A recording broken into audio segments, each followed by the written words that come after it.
Bom dia, tudo bem? Vamos fazer a nossa agenda de reforma íntima do dia 24 de julho de 2025. Reflexão e vivência em torno do Evangelho. As que caíam sobre pedras indicam os que, tendo-a ouvido, recebem com alegria esta palavra. Esta, porém, não cria raízes, porquanto eles creem apenas durante algum tempo, retrocedendo, assim chegam às tentações. Lucas 8:13. Meta do mês: combater o egoísmo, inveja, ciúme e maledicência. Infelizmente, não aprendemos ainda a virtude do silêncio.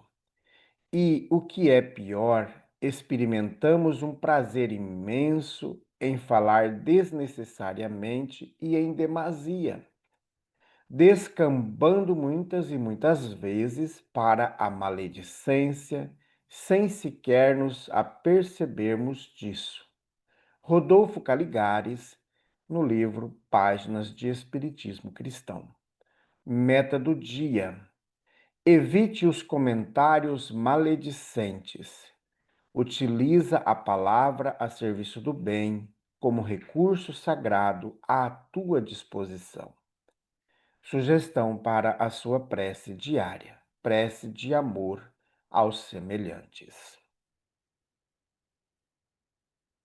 Bondoso Jesus, nós queremos, nesse momento, colocar em tuas mãos todos os irmãos da terra, inclusive aqueles que se encontram na psicosfera da terra.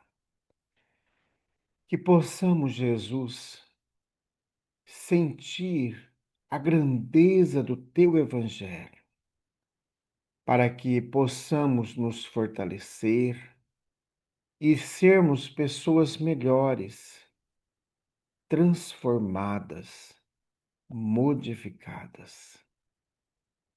Colocamos em tuas mãos, Jesus, principalmente aqueles irmãos que sofrem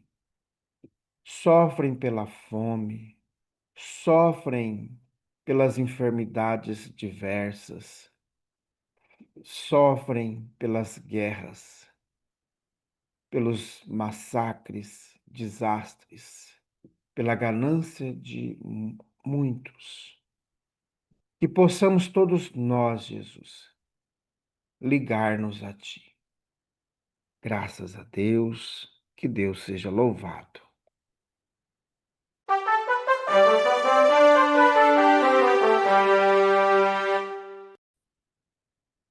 Meus amigos, está chegando. Cada dia que passa está mais perto. Daqui a 17 dias, nós vamos começar o curso Conheça a Doutrina Espírita.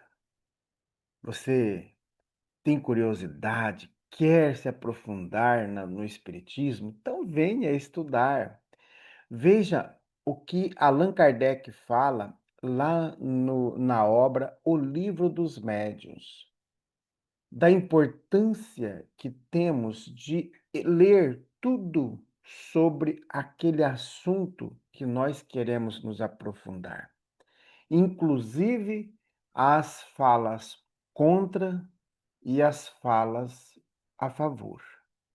Então é importante nós lermos tudo sobre aquilo que nós estamos estudando, para nos fortalecer e também para a gente não ficar bitolado numa ideia só. Por isso que é importante ler tudo sobre aquele assunto, seja coisas boas ou ruins. Por quê? Para nós separarmos o verdadeiro do falso. Então venha conhecer o Espiritismo. Dia 9 de agosto, nós vamos iniciar o curso Conheça o Espiritismo. A Casa Espírita Amigos da Paz está sediada em Alta Floresta, Mato Grosso, no bairro Jardim Primavera, no final da Avenida Brasil. Mais esclarecimentos, entre em contato com a gente pelo WhatsApp 66 984 66 71 10. Meus amigos, nós estamos estudando o livro O Caminho Oculto. Essa obra foi psicografada pelo médium Chico Xavier e ditado pelo espírito Veneranda. Então vamos para o capítulo 13. Será que o nosso menino da história, o Leonardo, tem jeito? Vamos ver o que vai acontecer. Será que é mais uma provocação dele ou não? Então vamos lá? Então, o capítulo 13, na escola. Dentro em pouco, a campainha anunciava o início das aulas. O interior da sala dava prazer. A professora, muito cuidadosa, organizara ambiente de alegria, como sempre, enchendo o recinto com jarrões de flores. As carteiras limpas e bem dispostas convidavam à posição respeitosa. Contudo, Leonardo mantinha-se distante de qualquer sentimento de gratidão, parecendo cego a semelhantes bens. Enquanto a professora falava sobre geografia, procurava ele fazer troça. Assobiava para os colegas, provocava rixas, espetando o companheiro da frente com a ponta do lápis e de minuto a minuto declinava em voz alta apelidos e nomes feios. Debalde, a professora rogava silêncio, tocando o tímpano. O menino continuava sempre o mesmo, inconveniente e insubordinado.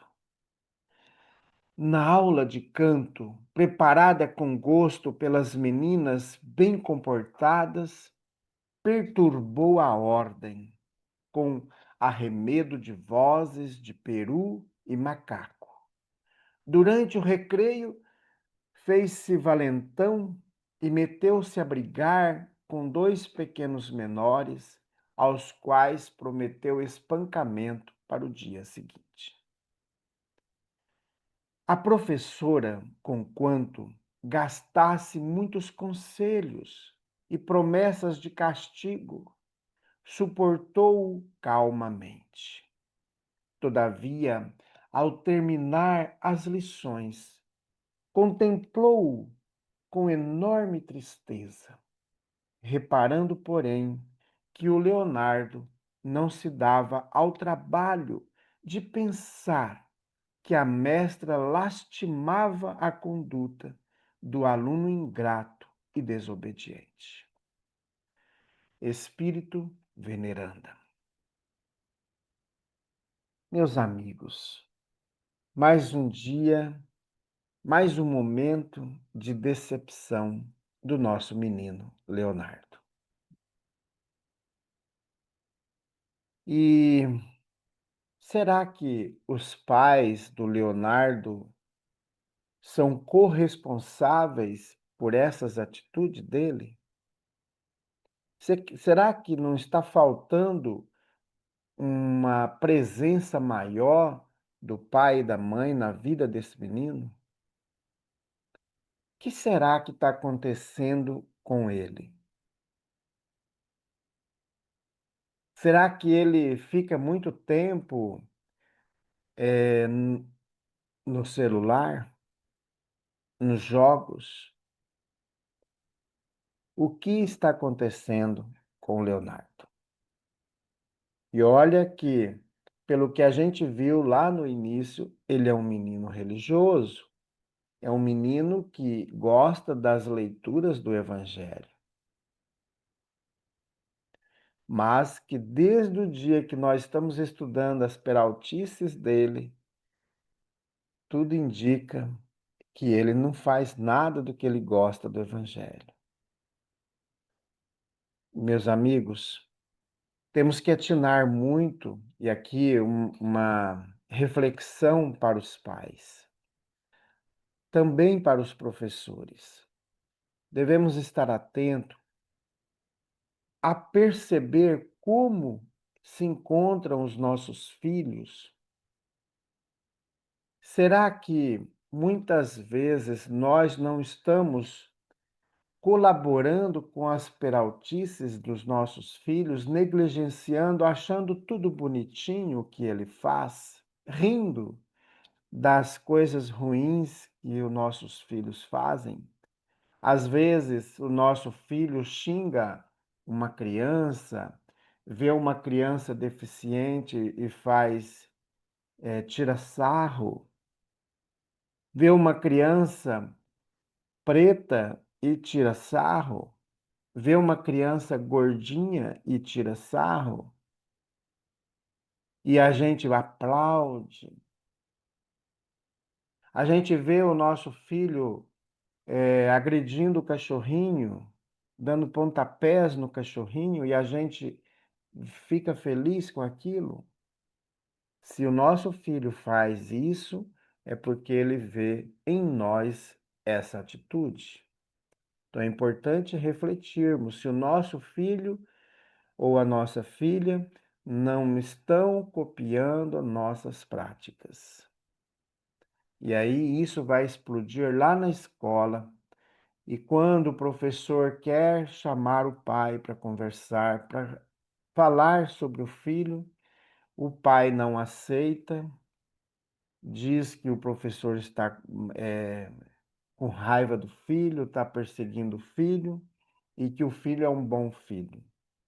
Será mesmo? Então é importante nós percebermos isso. Nós também termos a crítica diante das atitudes dos nossos filhos. Não é porque eles são nossos filhos que eles são santos. Eles aprontam também. E muitas vezes eles copiam aquilo que é feito em casa, lá na escola, na rua. Então é importante nós atinarmos para isso, para nós não abandonarmos os nossos filhos à própria sorte. Às vezes, nós temos uma quantidade grande de filhos e a gente, às vezes, nem lembra o nome deles. Às vezes, a gente não tem o prazer de pegar o nosso filho no colo para amparar, para dar carinho, dar atenção, perceber os seus problemas. Se quem está educando o nosso filho não é alguém ligado a crimes, a tráficos, então nós temos que estar atento a isso, perceber isso. E aí nós queremos criticar o professor, que cuida dos seus filhos e ainda cuida dos filhos dos outros, transferindo a educação dos filhos para a escola, que não é compromisso da escola educar nossos filhos. A educação dos filhos é compromisso dos pais e não da escola. A escola tem o compromisso de ensinar e não de educar. Então vamos fazer prece, vamos colocar todos os dias em nossas orações os nossos filhos. Você que é professor, coloque aqueles seus alunos que são mais rebeldes em oração. Ore por eles, ore pelos seus pais, para que também eles consigam trabalhar o íntimo daquela criança.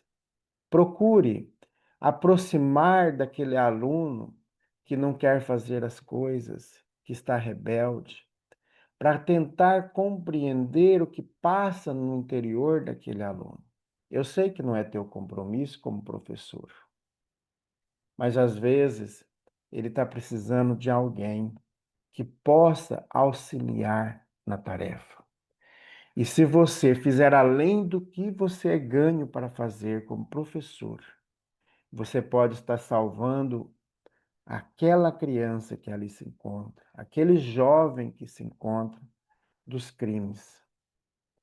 E um dia, ao chegar numa faculdade, ser um doutor, seja qual profissão ele tenha escolhido, e um dia ele será grato por você. Um dia, quando ele lembrar de você, ele vai lembrar com gratidão. E pode até orar por você também. Lembre de angariar amigos. Disse Jesus um dia. Procuremos angariar amigos, porque um dia teremos alguém que vai lembrar de nós. Oremos, graças a Deus. Jesus, hoje, de maneira particular, nós queremos colocar em tuas mãos todos os profissionais da educação, aqueles que estão na área administrativa, aqueles que estão na área da limpeza, dos serviços gerais, aqueles que estão na coordenação da escola, na direção, na condução dos trabalhos pedagógicos. Colocamos de maneira particular, Jesus, os professores, que estão numa sala com 30, às vezes até 40 alunos. Professores que estão trabalhando com dois grupos de alunos, com duas séries numa sala só, que tem que estudar bastante para auxiliar essas crianças. Que esses irmãos, Jesus, da educação, possam buscar em Ti meios, maneiras, métodos, didáticas, pedagogias para melhor ensinar essas crianças, assim como o Senhor fez quando aqui se encontrava conosco. Pegava o exemplo da semente, o exemplo da moeda, o exemplo da roupa, diversos outros tipos de exemplos para ensinar o teu evangelho. Fortalece em todos nós, Jesus, a fé, a esperança e o amor. Graças a Deus, que Deus seja louvado. Meus amigos, tenhamos um bom dia. Fiquemos em paz e que Deus nos abençoe a todos.